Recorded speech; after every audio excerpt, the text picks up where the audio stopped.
Okay, you guys, that was the entire submissions, and we're now going to look at the top 20 that were chosen for the critique. So I'm going to throw it back to Bambi and Scott. You guys take it away. Thank you. You know, this morning was so much fun reviewing the engagement photograph images. And you know, engagement segment is a really great way, the engagement session is a fabulous way for us as photographers to really find out who the client is that we're working with. And that way, on their wedding day, that we can interpret that wedding day according to the client and who they are in a way that when they look at their pictures that they say, hey, you caught my smile. So I'm really thrilled to see some beautiful pictures as we saw this morning. How about you, Scott? Yeah, you know, I'm actually learning a lot, you know, just from everybody's comments and Bambi's comments and being inspired by the images. So, you know, it's everybody learning here, and that's what's great about it. And so we have an amazing image to look at first, and I've got to tell you, this photograph gives me goosebumps. I think this is beautiful. And you know, isn't it interesting, for those of you that were here this morning, we had a photograph of another couple in an engagement segment that was quite a bit different. And what I hope that you'll notice by comparing these two images in your mind is that each of them have been done beautifully for the client and for the specific person that they were working with. I mean, this couple looks more traditional the way that they're dressed. Would you not agree, Scott? Yeah, and you know, Bam, remember we talked about leaning? And you kind of gave some demonstrations on how that energy is transferred into the lean. And look at how they're leaning in this photo. So you can kind of feel that connection with them going, you know, into each other. And the lighting is great. The wide angle kind of sets the scene, and it has a very wow feel to it. I have to tell you, I find very little wrong with this photograph. I would have a hard time critiquing it, you know, for things that are wrong, because I think it has so much going for it right. I love the fact that in this photograph that they have chosen to make it a black and white image. I think it absolutely works for the photograph. The space between their faces, they look like they're about to go in for a kiss. And I think that is absolutely done beautifully. I like the way that they lit that subject from behind using their flash. I think they did a very, very fine job of separating that subject from the background, and thus it looks really, really nice. I think for me, there's like one little tiny thing, and it's such a great picture. I don't know that I even dare to bring it up. But there's like something that's behind them to the right behind the bride's shoulder. You see those two vertical lines that are right by the window, and I think that might be like some sort of interior light. Well, that kind of is a little bit too bright for me. I'd like to take it down a little bit, but other than, I mean, that's pretty bad when that's as much of a critique as I can give, because the maker did such a nice job of telling a visual story, just beautifully done, and I really commend you for it. I think just to nitpick a little bit, I would probably like to see the bouquet a little bit lower, so I could see more of her body come out. I mean, but nitpicking, drop just a tad of the highlights just down a little bit, especially on his arm. Just a bit. I mean, I'm being very critical here. It's a great image. Hello, I love this picture too. I am crazy about this photograph. I love the expression on this young lady's face. I think the photographer did a masterful job of composition and the way that they lit it. The lighting is very soft. Her pose is very soft. I like the fact that you see highlights on her face, and then we see a shadow, and then there's a bit more of a highlight, and then you can see there's depth in the background, and that's really an important element in doing a photograph well, is that the background doesn't go just dark. We want that continuation in the background where you see those little bit of highlights in the background are as important as the subject is, because they kind of frame that subject a bit. And so it's really, really well done. There's one area that I would critique this maker on, and that is the front elbow of this young lady. I would like to have seen them break that elbow and just make it softer, because it's a little bit too stiff. Her shoulder looks a little bit too static. And if they had just bent that elbow a little bit, I think that would have pulled this image just out of the world to me. I think this is absolutely beautiful. And if I were doing a bridal fair, This would be an 80-inch print in my booth, because this is the kind of photograph that gets you noticed. This would be, if I were doing a promotional piece, like Bay Photo's my color lab, and I love, they do these amazing little brochures. I would want this photograph on the cover of my brochure, because it's such a powerful image that has a unique twist to it. It's not just a typical picture. It's very well done, and it's very sophisticated looking. And I think that's kind of the kind of thing that, to me, when you're doing a bridal show, or whether maybe it's just something for your studio, if you want to get noticed and you want to be the photographer who people hire in spite of what you charge, then you need to be able to capture images that reflect that degree of sophistication. And I think the maker has done a very fine job of that in this image. This is an upscale image. I'm doing a workshop in December talking about think like a 10K wedding photographer. This is exactly the luxury type, upscale kind of image that your studio wants to portray. And this is it. It has a lot of sophistication, it has glamour to it. It has a kind of a fine art feel to it. She's beautiful, she's styled, perfectly.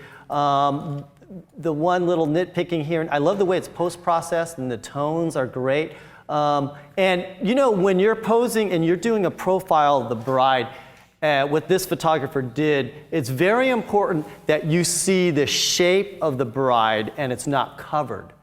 And so this photographer did a very good job of doing that, so you can still see her shape. And when I talk about wedding photography and posing the bride, especially, I'm saying, make a woman look like a woman. And if you're covering up all her stuff, then you can't really see that quality about her, but this shows it all. Maybe I would have taken down a little bit in her bodice area, brought that down just a tad. Yes, whenever you have stiffness of the joints, whenever you see a joint, if it's bent, then that's usually better. Great image. And we talked a little bit earlier about where do you crop a picture, where do you crop it. You'll notice that front hand, because you can't see that she has a hand there, if you were judged in photographic competition, they would probably dock you points for that because of where the crop appears to be on the hand. So, if you could bend her joints, that would be good. One of the things that you could do with her hand, a lot of people struggle with, what do I do with the hands? Well, one of the things you could do is you could just have her, reach up and maybe hold her earring, or, look a little slightly off camera, and that would give her something to do with that hand, so you could see that she actually has one. Like Scott, I would have toned down just a little bit on that chest area because it's a little bit brighter than the face. One of the things I wanted to point out that I think the maker did right, though, look outside that window. Do you see how the green tonality of the leaves, those are opposite on the color wheel to the skin tones. They're an opposite, and I think they reflect very nicely. They're also not brighter than the face. So that is also another thing that works really well in this photograph. Very nicely done. I wish I had that image in my portfolio. Me too. Can I ask a question about that? Yes. Keith LA had asked, if she bent her arm, then we would lose the hand. So where would you suggest it go? No, I don't think you'd have lost the hand, because you actually It brings it up higher, the hand. Yeah, see, when you bend that joint, see, if she had just taken that hand and just, even done this with her fingers, something with her hand, either brought it up to her ear like this, or brought that hand and just made it very gentle on the ledge, or even I would have taken where that door frame is, just even have her bring her hand up on that frame could have been another way to do it. But as I said, this is so fantastic. There's really very little that needs to be done to make this picture any better than it already is. And one other thing I wanted to mention was about where camera position needs to be in relation to the light source. And this photograph really isolates that point very well. So many times our natural tendency is wherever the main light is to stand on the same side, in other words, to photograph from the same side of the light. So if this is the main light, we might have a tendency to come and let that be like right over our shoulders. When in reality, if you are about 45 degrees to the left or to the right of the main light, that's what gives your subject shape, is where that highlight meets the shadows. So for most of us, unless you are a size 0, and even then, I don't know of any girl who wants to look fatter and flatter than she is. And maybe for the little skinny girl, if you photograph in the same direction as the light source, you're going to make her look flatter. So we want to give them curves and show off their shape a bit. So about 45, sometimes even 90 degrees from that main light is going to give that body shape.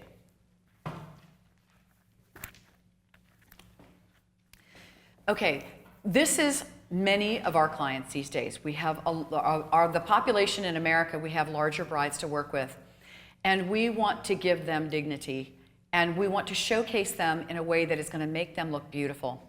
With this young lady, I love this kind of client, and I know that that there are ways to enhance her beauty and showcase who she is. I'm not going to try to make her look like she's a size 2. I want her to look like who she is, but in a way that dignifies her and shows her elegance. When I look at this photograph, if you shut your eyes for a moment and you squint, I have a hard time finding her face because I see the veil on the left-hand side is so bright. It's so much brighter than the face is. I do like the fact that they've got a bit of shadow on the face, but because the light is so far around to the back, I feel that it's not giving her face, it's not showcasing her face in a way that is going to showcase her best features. Maybe we should demonstrate. I think that's a great idea, Scott. There's a veil back here. Yeah, there's a veil. Let's see, the only thing that we're missing is a bride. Let's see. Maybe I should just put that on and take it for the team, huh? I think, Scott, can I just say for the record, we're talking one butt ugly bride. Can you at least take your glasses off so that Okay. I can't see though, but. That's all right. Trust me, you don't want to see this.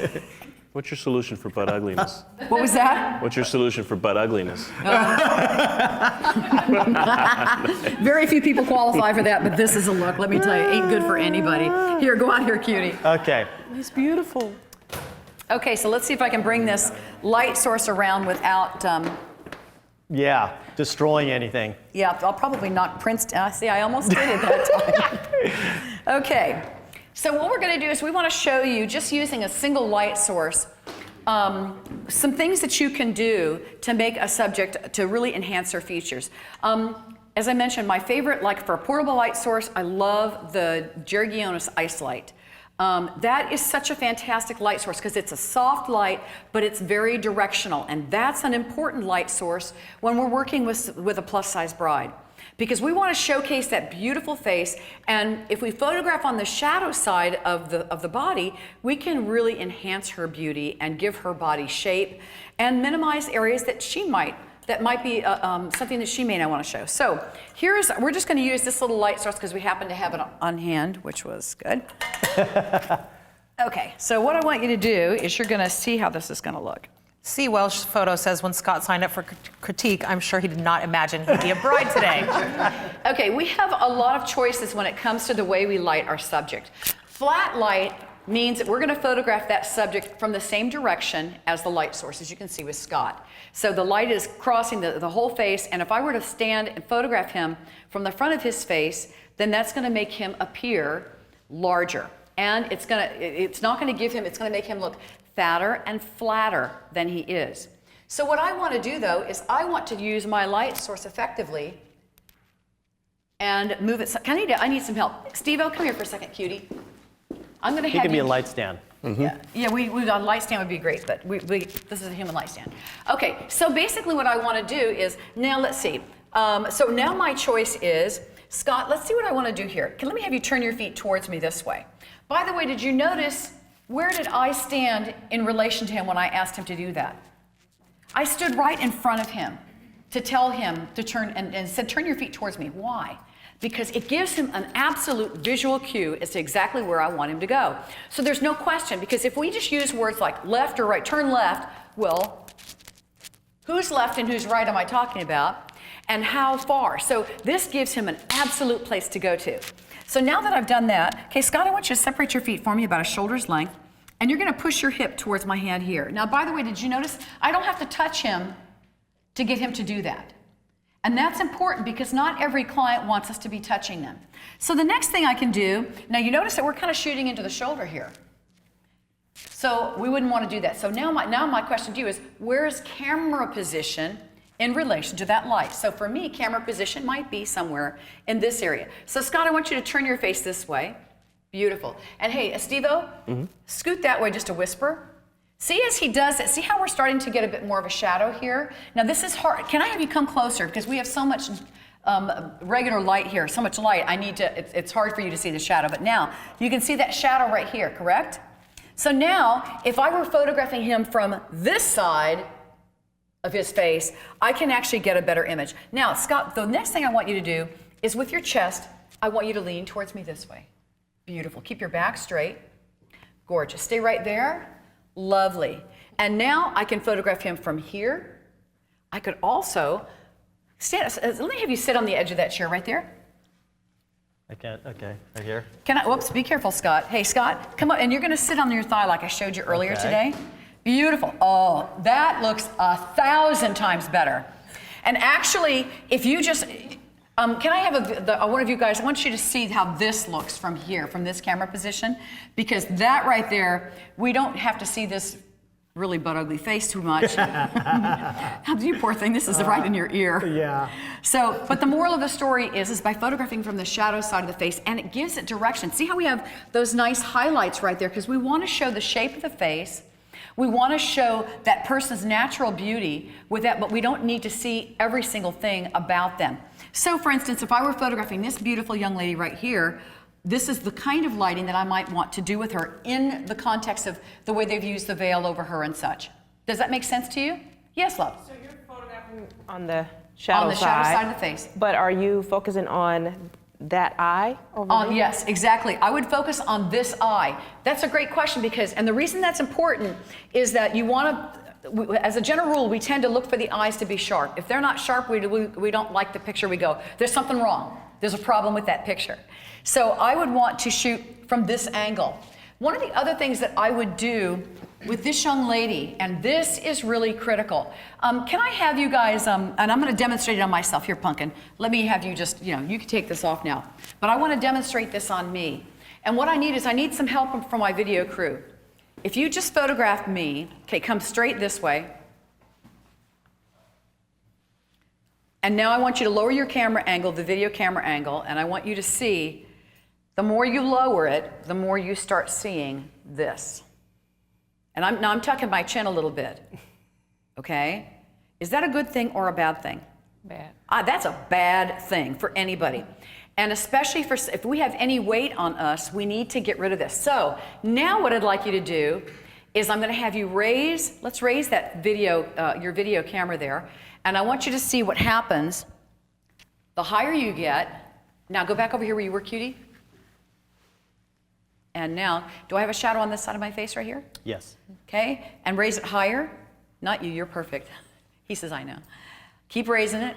And now look what happens. You see, the higher the camera position is, the less you see this area. And if you can't see it, it doesn't exist. I learned that technique from Jerry Guionis. So that's why my stepladder comes with me wherever I go. And if I have a mom who's got a double chin, or I have a plus-size bride, I am going to do the very most beautiful photograph I can of them, and that means I'm going to get a higher camera angle, have them lean towards the light with their chin a little bit to pull the chin away from the chest, and then the light will be important because I want to photograph from the shadow side of the face. Does that make sense? Okay. Another thing, too, go back into that pose and with that lighting. When you have the lighting off camera, you're going to always see the shadow on the arms, too.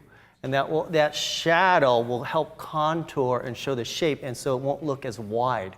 So off-camera lighting is very, very important when, especially photographing brides. Yep. All right? So with this young lady, one of the biggest things that would have helped her and would have been beautiful for her is to have raised your camera angle, because as it is, the photographer is photographing from a little bit too low underneath here, and it's accentuating this area here. In addition to that, she's got her head tilted that way right there, so it's even making her look a little bit, it's making those folds in her skin look a little bit more prominent. So I hope that helped. Thanks. Always try to remember to elongate the neck, because if you look at supermodels, they have super long necks all the time. Right? Okay, before we move on, I don't think that we could let that moment of Scott wearing a veil just pass by. I think we're going to have to read off some comments. So Saad Kazi said, is it just me or does it seem like Bambi should be the subject? Nora Sue said, someone needs to keep this for Scott's kids to see. And C. Welsh Photo said, so I just screen captured that pose and it's my new background image. Nice. I love it. I love it. Well, you know, they would have used me, but then that would have been really old bride. Good question. So, do you guys have any questions before? Yes. I have a question about crop with images like these. Yes. I feel like sometimes, like if you crop too high, it makes people look like they're naked in a picture, or True. you crop too low and it's like cutting off their head. Like where is? You know, it depends on the subject. Where you're going to where you should crop an image. And I think in any wedding album there should be a variety of images. But you do want to be careful that when you're cropping them, that if you can't tell that she has anything on, then it looks like she's nude. Then that may not be as effective. But it really depends on the subject and what you're trying to capture. In this photograph that we see here, my problem is not the crop as much as it's the way that it was lit. Now, it could have been that this was a natural light, that this was a real moment in time. I mean, this could be like just before her wedding. But you know what? Even if it is just before her wedding, you do have choices. You, as the photographer, have a choice. You have a choice on where your camera position is in relation to that light source. You also have choices on the focal length of the lens that you choose. So even if you can't manipulate the scene, even if this is a moment that's happening in real time, the thing that separates a pro from an amateur is that a pro knows where the best place for his camera position to be in that particular situation. And they're going to be able to get the best shot they can. Whereas an amateur just takes and sprays and prays and says, okay, well, this is what's happening. 1 + 1 is 2. This is bride walking down the aisle. I will get this shot, but not thinking about, well, where's the best place for me to be to get it in a way that flatters the subject. So if I were photographing this young lady, I can promise you, when we did our initial consultation, I would make a note to myself, I want to make sure I bring my stepladder, because when she walks down that aisle and I know that she's going to have that beautiful veil over her face, I know a higher camera angle is going to flatter my subject. And at the end of the day, I want flattering pictures of a subject, not just pictures that document something. Yes? So if this was a church wedding, you'd have your stepladder right inside the church? If it were before she walks down the aisle into the chapel, I would be on my stepladder out in a little foyer area. Obviously, if she's at the altar, then maybe I might be restricted as to what I have the ability to do. You know, and of course, you know, I hope that you recognize that there are obvious exceptions to every rule. But as a general rule, I try to find out, well, what is the best I can do under this set of circumstances? So if I can't get a higher camera angle, let's say it's in the sanctuary itself, what can I do with what I've got? One of the things that I do is I find a discrete spot in the church. I prefer, and this is, many people probably wouldn't do this, but I prefer to do what I want and ask for forgiveness after the fact. So it is going to be less flattering to photograph them from the very front than it would be to photograph them from an angle. So what I try to do is I want to make sure I turn that body away from the light source. And then if in this case, for instance, let's say that this was a photograph that was taken just in real time, then I know that this is not going to be a flattering angle to photograph her straight on. So I would need to move my center, my angle around until I can photograph from about 45 degrees. Inside the church, one of the things that I do is I find a seat.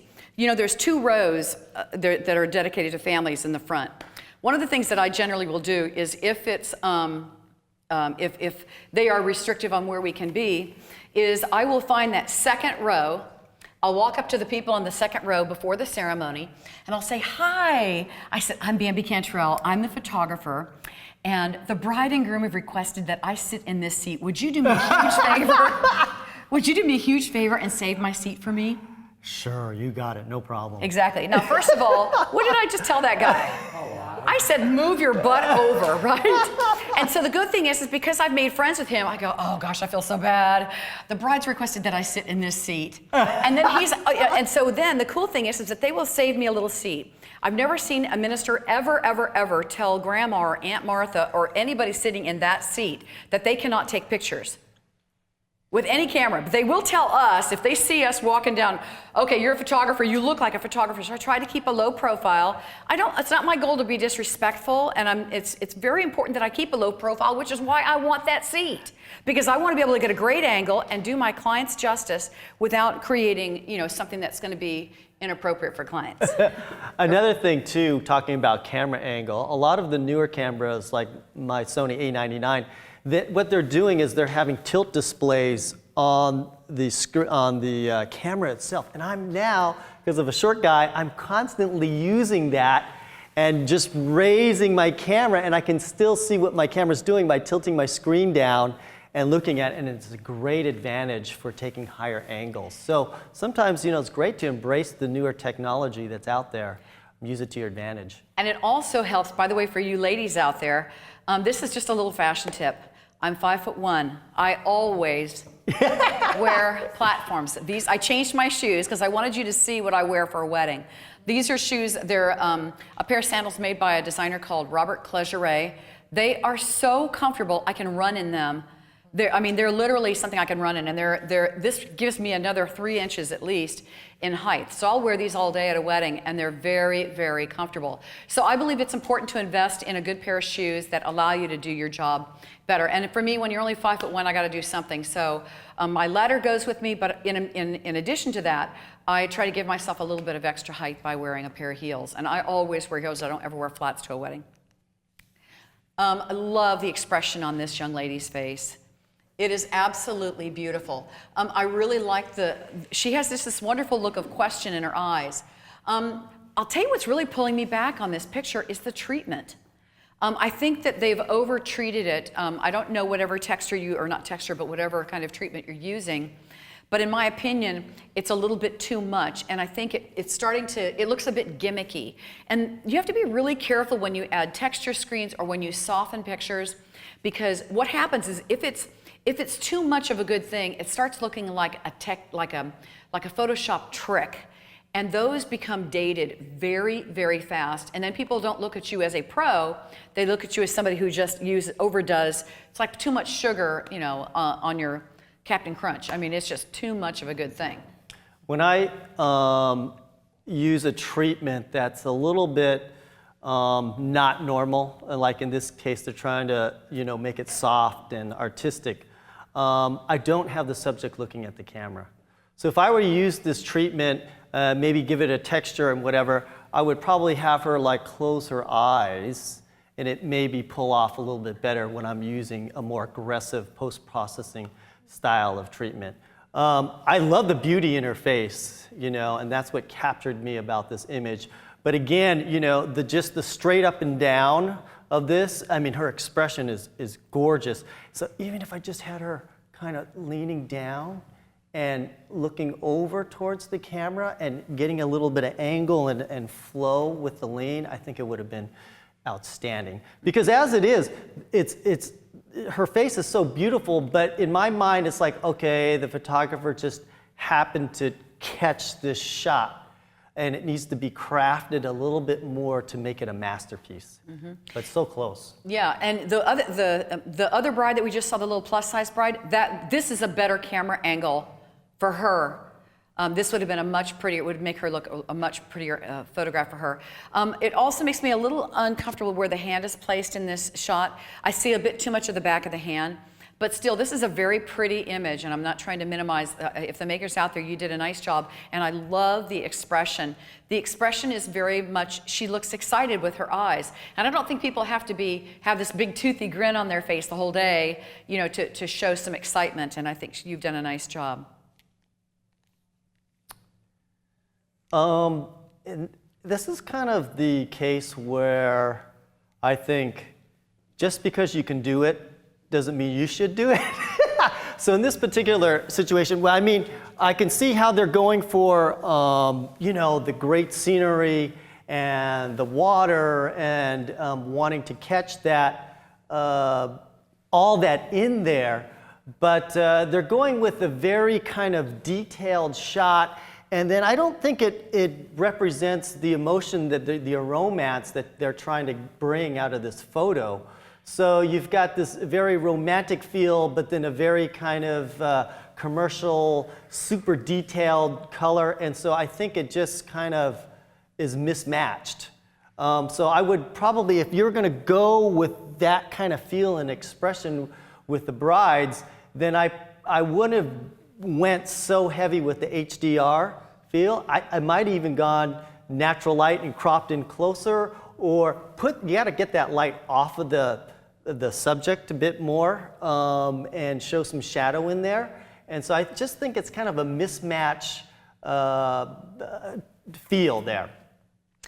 In addition to that, there's a couple of areas that look a little bit sloppy. This area is, I think for me, what's really bothering me about this picture, there's a few things, and I think what Scott mentioned was one of the most important things. But this area right here seems to be a bit sloppy. And so it bothers me. These twigs right here, this looks just dirty, and it makes me want to go, what is all that messy stuff doing there? I also feel almost as though, because of where they've been positioned in the rocks, that you've got two pictures here. There's so much heaviness because this rock is heavy, and they are the brightest thing in the picture, that all of that is kind of making the photograph very unbalanced to this side. So this side doesn't really mean very much. So I think that if I were in the position of the maker, I think I would have moved my subject somewhere in this area right here so that your eye would go to them, and maybe crop off some of this. I don't know that we need all of that. But again, I think one of the biggest things is that the pose doesn't fit the environment. You have like this kind of romantic feel, but it's just like, we are here in this environment, this is what we've got. And then because you weren't sure exactly what to do with them, you place them there.